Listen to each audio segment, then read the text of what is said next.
2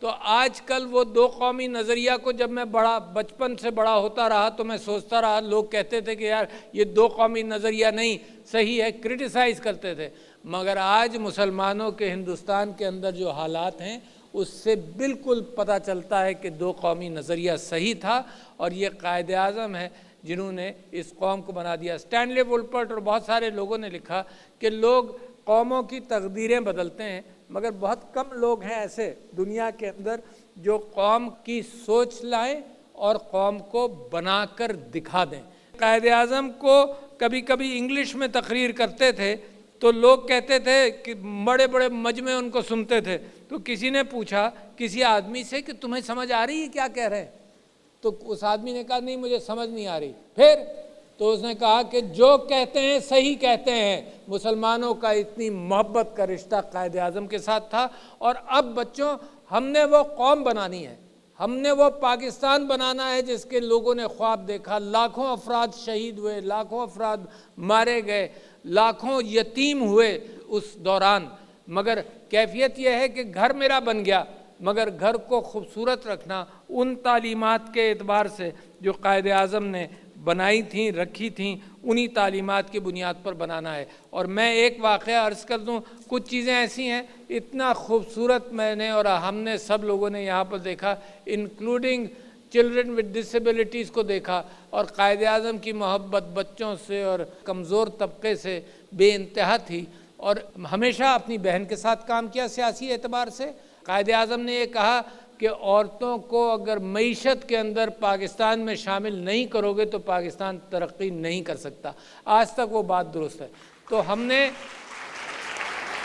نے تعلیم عام کرنی ہے، جو بچے اسکول میں نہیں ہیں ان کے لیے بھی تعلیم ان کو پہنچانی ہے، ترقی کرنی ہے، عورتوں کو اپنے ساتھ لے کر چلنا ہے، چلڈرن ود ڈسیبلٹیز کو اپنے ساتھ لے کر چلنا ہے، اور اگر نیچے سب کو ساتھ جن کا ہاتھ پکڑ لیا تو میں پورے یقین سے اور قسم کھا کر یہ کہتا ہوں کہ قائد اعظم کا یونٹی، فیتھ اینڈ ڈسپلن، یہی تین الفاظ کافی ہیں میرے پاکستان کو کامیاب کرنے کے لیے اور ایک ترقی یافتہ ملک بنانے میں۔ پاکستان ایک امانت ہے جس کے اندر ہم نے اپنی محنت کر کر اپنے آپ کو بھی ترقی دینی ہے اور اس ملک کو چار چاند لگا دینے ہیں۔ بہت شکریہ خواتین و حضرات، السلام علیکم۔